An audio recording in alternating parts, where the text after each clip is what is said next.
បានលោកនាងជាទីមេត្រីតំណាងភាគីពាក់ព័ន្ធដែលមានក្រសួងការងារកម្មករនយោជកសហជីពតំណាងគណៈកម្មការប្រាក់ឈ្នួលនិងតំណាងគណៈកម្មការប្រឹក្សាការងាររបស់រដ្ឋាភិបាលរួមទាំងសង្គមស៊ីវិលគឺអង្គការអន្តរជាតិខាងការងារ ILO បានជួបប្រជុំគ្នារិះរោបវិធីសាស្ត្រដំឡើងប្រាក់ឈ្នួលដល់កម្មករនៅពេលខាងមុខអ្នកនាងខែសុណងមានសេចក្តីរាយការណ៍ជុំវិញព័ត៌មាននេះ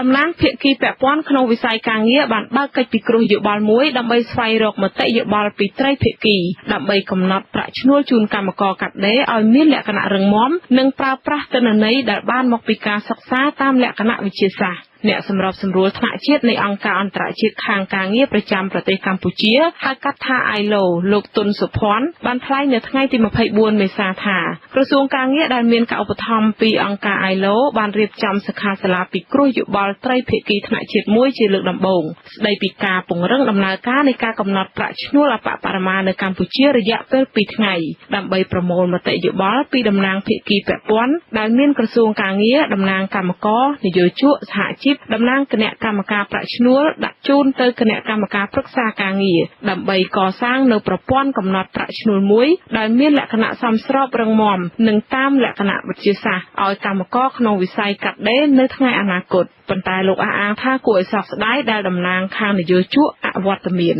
មានមូលដ្ឋានទីគឺលក្ខណៈវិនិច្ឆ័យផ្នែកខាងសង្គមនិងខាងសេដ្ឋកិច្ចខាងសង្គមគឺយើងមាននៅក្នុងច្បាប់ការងារពីកម្ពុជាយើងឆ្នាំ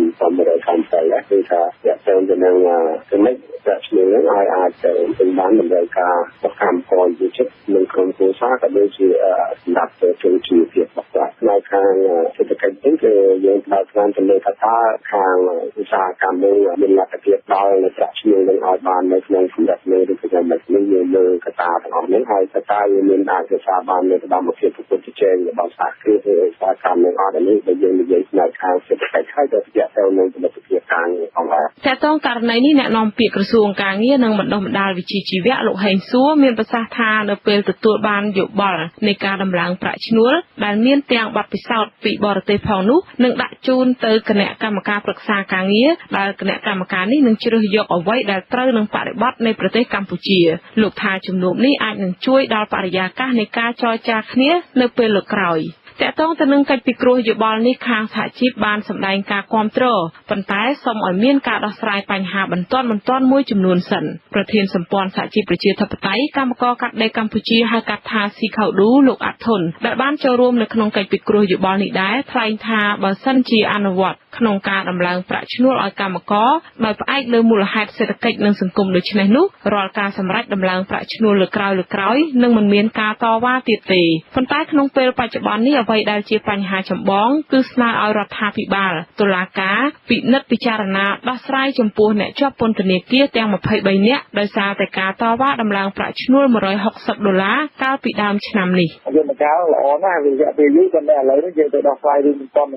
ដូចជាករណីកម្មករ21នាក់មិនទាន់បានពេញពីគុកករណីប្រាក់ឈ្នួលបបរមាមិនទាន់ទៅបាននិយាយគ្នាដាច់ស្រេចអញ្ចឹងកាលណាយើងចូលយន្តការហ្នឹងវាត្រូវដល់ពេលពី3ទៅ6ខែទៀតដូច្នេះហើយខ្លាចតែកម្មករនៅមិនផុតទឹកអញ្ចឹងការចូលយន្តការហ្នឹងវាមិនបានទូតជ្រុងជ្រោយហើយបើសិនជាដោះស្រាយដល់ហើយពីកម្មករស្ដាប់គ្នានៅជាតិទិញជាបន្តទៀតយើងអាចចូលជែកគ្នាហ្នឹងបានខែក៏បានដែរកាលពីដើមឆ្នាំ2014រដ្ឋាភិបាលបានសម្រេចដំឡើងប្រាក់ឈ្នួលគោលឲ្យកម្មករចំនួន$100ក្នុងមួយខែដែលបានអនុវត្តផ្ដល់ឲ្យចាប់ពីខែកុម្ភៈប៉ុន្តែក្រោយការសម្រេចភ្លាមកម្មករបានផ្ទុះកោតកម្មតវ៉ាស្ទើរគ្រប់ខេត្តក្រុងទាមទារ$160ក្នុងមួយខែដែលបានក្លាយទៅជាការតវ៉ាទ្រង់ទ្រាយធំនិងមានការបង្ក្រាបពីកងកម្លាំងរដ្ឋាភិបាលធ្វើឲ្យស្លាប់មនុស្ស5នាក់របួសជិត40នាក់និងចាប់ខ្លួន23នាក់ហើយដោះលែងឲ្យនៅក្រៅឃុំ2នាក់កន្លងមកនេះសហជីពបានទាមទារឲ្យរដ្ឋាភិបាលនិងនយោជកដំឡើងប្រាក់ឈ្នួលអបបរមាជូនកម្មករឲ្យដល់$160ក្នុងមួយខែនៅខែមិថុនាឆ្នាំ2014នេះប៉ុន្តែពុំមានការឆ្លើយតបពីរដ្ឋាភិបាលនិងនយោជកនោះទេនាងខ្ញុំខែសុណងវត្តជូអេស៊ីសេរីភ្នំពេញ